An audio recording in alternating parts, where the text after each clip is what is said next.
Welcome back. This is a video that's going to cover specifically resistance training programs. We're going to talk about concepts, a few different types of programs, and then more on resistance training. Before you really jump into this class and start to get going, students should always consult their doctor before starting any new exercise program.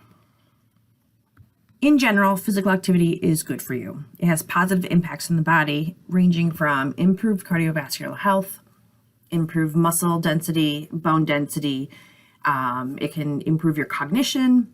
It can help you balance stress, and it can help fight depression and anxiety. Like, there's a whole host of benefits to physical activity in general. Some of them we'll touch on that are specific to resistance training.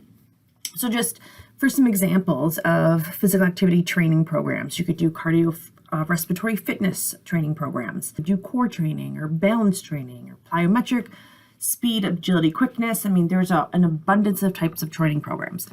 For this class, we are going to focus on resistance training programming, which can also be called strength training programming. For this course, we're going to follow the CDC guidelines and the guidelines for Americans, which is 2 to 3 days per week of your full body is what is recommended for strength training. And that can equate to about 90 minutes per week. Resistance training and strength training, we're going to use interchangeably.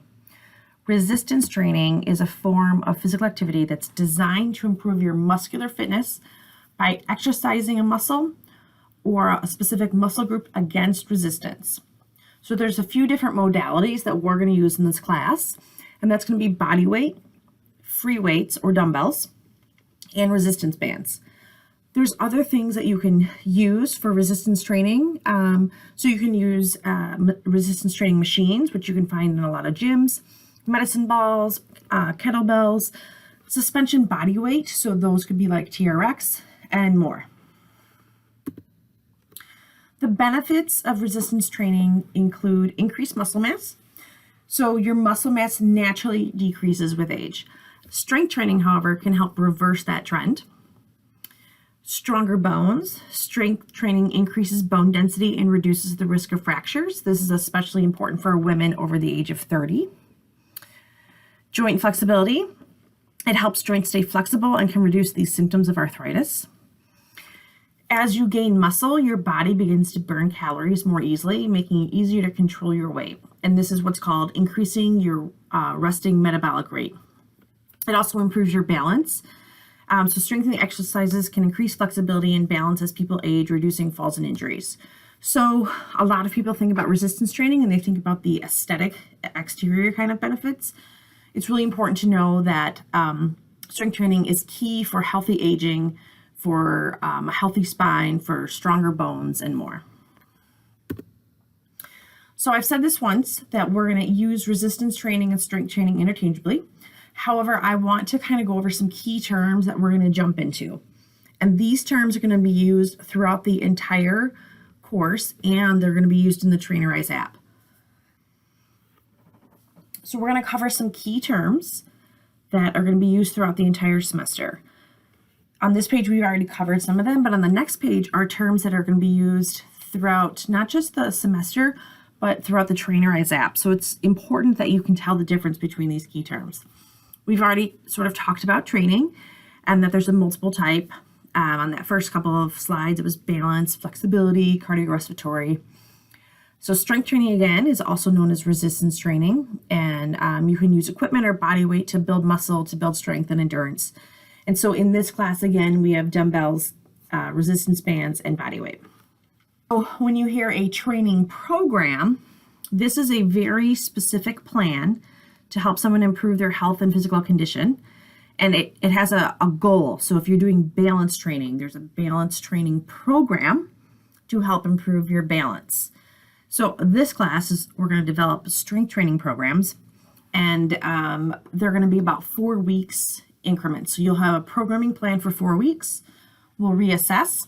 You'll have a secondary 4-week program, and then a third 4-week program. So in that program are workouts. So a workout is one session of your program or your training plan. Reps and repetitions. So reps is short for repetitions.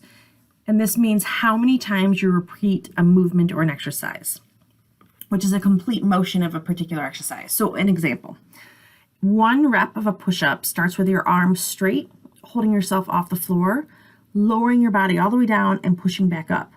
So that is 1. So when you say 10 reps, that means you repeat 10 push-ups. A set in a workout tells you how many times to do a collection of reps. So 2 sets of bench press performing 12 reps means you've completed 12 reps of the bench press 2 separate times. So you would do 12 repetitions, that is set 1, and then you do 12 repetitions a second time, and that is set 2. It's not 24 straight. It's a set of 12 with a break, and then a set of 12 again.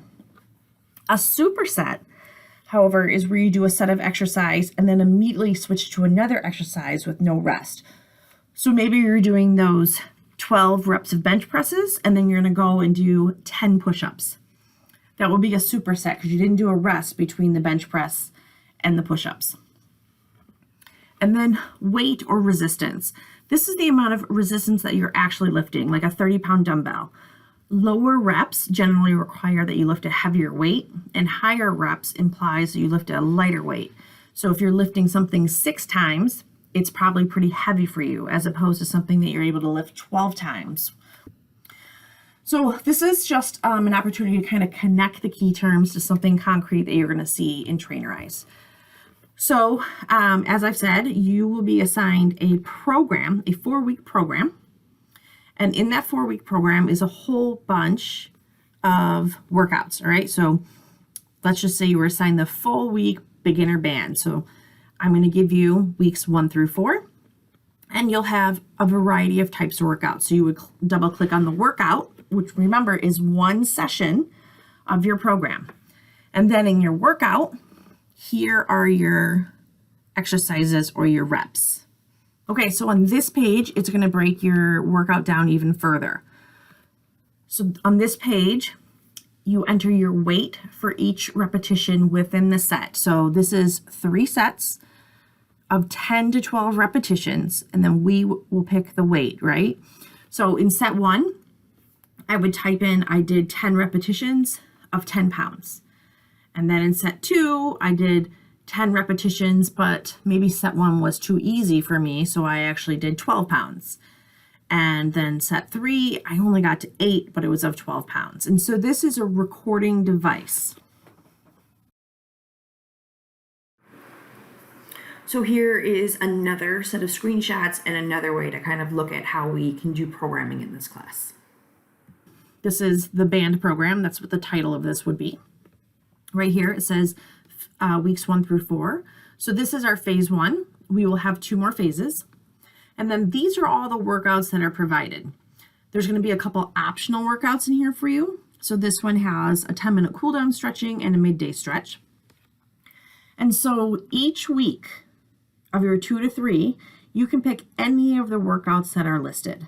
So you can repeat the same one 2 to 3 times. So maybe you absolutely loved this lower body core one and you decide I'm going to do it all 3 times, or you can pick a new one for each day. And then again, when you double click on the workout, it will take you to the detailed page. So in this class, the programming that we are going to work on and that's assigned to you will focus on basic levels of strength. And this is instead of focusing on muscular endurance or increasing muscle size or a specific aesthetic or programming for power, and think about powerlifting in that instance. So for a basic level strength program, there's a couple key parts to this. One is that during every workout and during every repetition, it'll be key to maintain your stability while you're increasing stress on the body and your muscle groups. It's also important to note that this will lead to increased muscle size and it could potentially change the aesthetic, but that's not the first and primary goal. The basic levels of strength is first and primary. However, rest and recovery are key parts of progress. Okay, so just because you're doing 2 to 3 strength workouts and you start seeing benefits doesn't mean you should up it to 4 to 5. what we'll learn is that rest and recovery are key for that strength and for that muscle growth. It's important to kind of consider when we're training, we are literally breaking down our muscle fibers so that we can rebuild them stronger. And that is fundamentally what makes you sore. You want to start with a weight that you can lift 10 to 15 times with good, proper form. So you can begin with 1 or 2 sets of 10 to 15 reps and slowly progress to 3 sets or more. So the way to think about this is you pick up a dumbbell or a weight and you finish the end of the set. And if you don't feel tired, like if you feel like you could do 5 or 6 more reps, then you need to increase your weight. But if you feel exhausted and you haven't even hit rep number 8, your weight is too heavy for you. So in these first couple of workout sessions, you might be going back and forth with weights until you figure out the right one. So before we start jumping into workouts, I just want to provide some tips for success. Your form is far more important than the speed or the weight that you are lifting. Let me repeat that. Your form is far more important than the speed or the weight that you are lifting. Your form keeps you safe, it keeps you stable, and it keeps you working the correct muscles. If you have poor form, you might think you're working a specific muscle group, and you might be, but maybe you are working a different muscle group more. As you progress from week to week, we don't increase our weight more than 10%. If you fatigue in the middle of an extra set and you can't finish it or you can't do any more repetitions, don't just stop your workout. Instead, grab lighter weights and try to finish those final reps, or try to do it body weight. So if you're doing squats, for example, and you have dumbbells and you're getting fatigued, but you still have another set left, just put the dumbbells down and try to do them body weight.